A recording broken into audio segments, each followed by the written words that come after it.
ठीक है, मैं हूँ सचिन निगम और आज की इस वीडियो में हम बात करने वाले हैं आयरन हार्ट के सेकंड ट्रेलर के बारे में। और ऑनेस्टली बता रहा हूँ, इस ट्रेलर में ज़्यादा कुछ नहीं है। 24 जून को ये सीरीज़ आने वाली है और हमें पता है कि उस दिन मार्वल जो है 6 एपिसोड्स में से 3 एपिसोड निकालने वाला है और उसके बाद अगले हफ्ते 3 एपिसोड और निकाल देगा। तो बेसिकली मार्वल का जो प्लान है वो ये है कि एक साथ फटाफट से सीरीज़ को लाके इसको ख़त्म करो, क्योंकि मार्वल जो है ये सीरीज़ 2022 से बना के बैठा है। हमने अपनी लास्ट वीडियो के अंदर डिस्कशन किया था कि किस तरह से मार्वल के पास कुछ ऐसे प्रोजेक्ट है जिनको मार्वल जो है वो ख़त्म करना चाहता है, फटाफट से लाकर उनके बारे में बात नहीं करना चाहता। तो आयरन हार्ट उनमें से एक है।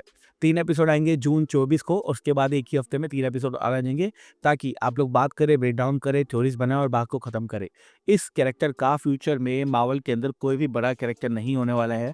और मैं ये तक कह सकता हूँ कि जहाँ पर यंग एवेंजर्स की या फिर चैंपियंस की जो मूवी बनेगी फ्यूचर के अंदर, चाहे वो डूम्सडे हो, सीक्रेट वॉर उसके बाद में, उसके अंदर मुझे नहीं लगता कहीं से भी कि रिरी विलियम्स जो है वो होने वाली हैं। क्योंकि रिसेंटली इन्होंने कुछ ऐसे कमेंट्स किए थे जो कि मैंने अपनी लास्ट वीडियो में डिस्कस किए थे, जो कि डेफिनेटली रॉबर्ट डाउनी जूनियर के खिलाफ ही थे, टोनी स्टार्क की लेगेसी के खिलाफ ही थे और लोगों को वो चीज़ पसंद नहीं आई। अगर आपका कैरेक्टर जो है वो उधर से निकला है, एक कैरेक्टर के अंदर से निकला है, तो आप उस मेन कैरेक्टर की बेइज्जती नहीं कर सकते, जो कि डोमिनिक थॉर्न ने की थी अपने लास्ट इंटरव्यू के अंदर जब वो रिरी विलियम्स के बारे में बात करी थी। बेसिकली उन्होंने कहा था कि आयरन मैन बेकार है और मैं ज़्यादा बढ़िया हूँ। तो या कंट्रोवर्सी बहुत सारी इनको लेकर और मुझे लगता है कि मार्वल के अंदर इनका कोई फ्यूचर नहीं है। और इसलिए मार्वल ने जो थकेला ट्रेलर निकाला है ना, इसके अंदर कुछ भी नहीं है। सिर्फ़ और सिर्फ़ 3 पॉइंट्स है जिनके बारे में हमें बात करनी चाहिए। अब मुझे नहीं पता कि एक्चुअली में आप ये शो जब आएगा देखोगे या नहीं देखोगे। मैं तो देखूँगा ऑब्वियसली, क्योंकि मुझे लगता है कि इसके अंदर मेफिस्टो होने वाला है।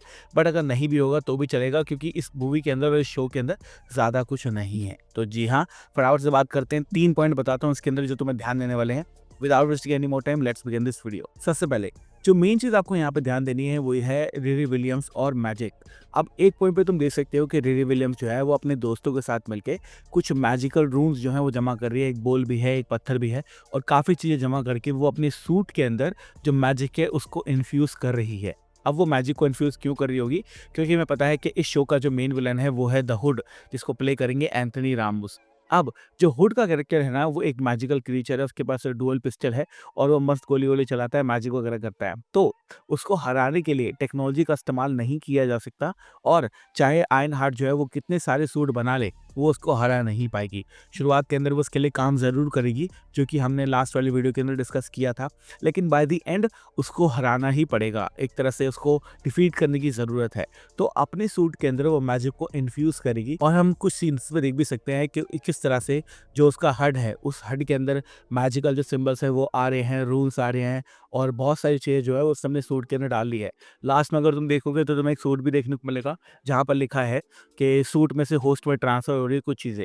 तो हो सकता है कुछ मैजिक वगैरह एबिलिटीज़ जो हैं वो ट्रांसफ़र हो रही हों।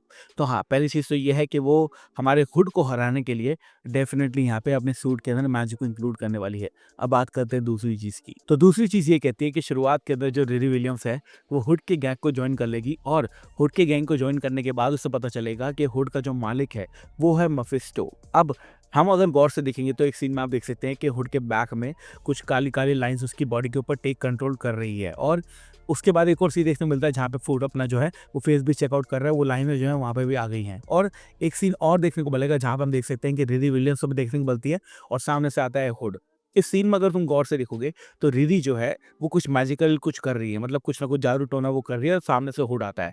मुझे लगता है कि इस सीन में ना हुड नहीं होगा, यहाँ पे होना चाहिए मेफिस्टो, जो कि आके बताएगा रिरी को कि क्या चल रहा है। और हुड की अगर बात कर ही रहे हैं हम तो मुझे लगता है कि हुड की बॉडी के ऊपर टेक ओवर जो है वो मेफिस्टो करने वाला है। अब इस शो के अंदर ना जब मेफिस्टो प्ले करेंगे, उनका नाम है साशा बैरन कोहेन, जिनको आप अच्छे तरीके से जानते हैं। He is great great actor. तो डेफ़िनेटली अगर मुझे लगता है कि एमसीयू में मेफिस्टो इंट्रोड्यूस करना है तो वो बहुत ही बढ़िया उसको प्ले करेंगे। और रिरी अगर जादू वगैरह करेगी या फिर मैजिक जो है अपने सूट में इन्फ्यूज़ करने की कोशिश करेगी, तो मेफिस्टो आके उसको रोकने की कोशिश भी कर सकता है या फिर उसको कुछ हिंट भी दे सकता है या फिर उससे भी डील कर सकता है, जैसे उसने हुड से डील की थी। अब कॉमिक्स के अंदर जो है मेफिस्टो आ रहा था, बेसिकली वो सेटन है। तो मेफिस्टो आता था, बोलता था मुझे तुम्हारी सोल दे दो और मैं तुम्हें पावर दे दूँगा। तो हो सकता है हुड ने भी वही एक तरह से डील की हो और रिरी के पास भी वही डील वो लेकर आए, लेकिन रिरी जो है वो मना कर देगी और अपने सूट के ऊपर काम करना शुरू कर देगी। तो हाँ, ये है दूसरी चीज़। तीसरी चीज़ की अगर बात करें तो आप देख सकते हैं कि रिरी जो है अपनी ब्रेन वेव्स का इस्तेमाल करके हम शुरुआत में देख सकते हैं कि अपने फादर को याद कर रही है, साथ-साथ उसके बेस्ट फ्रेंड की भी यहाँ पे फ़ोटो है, फादर की, उसकी बेस्ट फ्रेंड की। तो कॉमिक्स में क्या होता है, एक कार क्रैश के अंदर उसके फादर जो हैं और उसकी जो बेस्ट फ्रेंड है वो मर जाती है। और इस सीन में हम देख सकते हैं कि रिरी जो है अपनी ब्रेन वेव्स का इस्तेमाल करके, अपनी मेमोरीज़ का इस्तेमाल करके किसी को बना रही है। और हम देखते हैं कि वो फाइनली बना लेती है नैटली को। तो नैटली जो है कॉमिक्स में उसकी बेस्ट फ्रेंड थी, आई थिंक शो में भी उसकी बेस्ट फ्रेंड रहेगी, क्योंकि उसके ब्रेन वेव से निकलने के बाद वो कहती है कि तुम कौन हो? वो कहती है तुझे नहीं पता हू एम आई? तो इसका मतलब ये है कि ऑब्वियसली यहाँ पर वो किसी को ज़िंदा करने की कोशिश करेगी। और एक तरह से वो एआई की तरह से काम कर सकती है नैटली जो है शो के अंदर। एआई कह सकते हो या उसकी फ्रेंड कह सकते हो या फिर एक तरह से हेल्पिंग हैंड कह सकते हो, जो कि उसकी मदद करेगी हुड को हराने में और एक इमोशनल सपोर्ट के अंदर, तो ज़्यादा कुछ नहीं है। और ऑब्वियसली आपको ये बात पता है कि शिकागो के अंदर ये कहानी सेट है, आयरन मैन का सूट होने वाला है इसके पास, और ब्लैक पैंथर वकांडा फॉरएवर के अंदर आपने देखा था वो कितना अच्छा सूट बना सकती है, अगर उसके पास टेक्नोलॉजी हो तो। तो यहाँ पे उसको पार्ट्स मिलेंगे जहाँ पे वो हुड के जो मेंबर्स हैं, जो सारे के सारे कंपनी वाले मेंबर हैं हुड के, उनके साथ जाके कुछ गलत काम करेगी, पैसा कमाएगी, पार्ट्स जमा करेगी, अपना सूट बनाएगी, उसके बाद हुड को हराएगी। ज़्यादा कुछ कहानी के अंदर नहीं है, देखोगे तो भी चलेगा, नहीं देखोगे तो भी चलेगा, ठीक है? Thank you so much for watching this video guys. मैं हूँ सचिन निगम, मिलूंगा आपसे अगली वीडियो के अंदर। Bye guys, take care, love you all and have a great amazing day.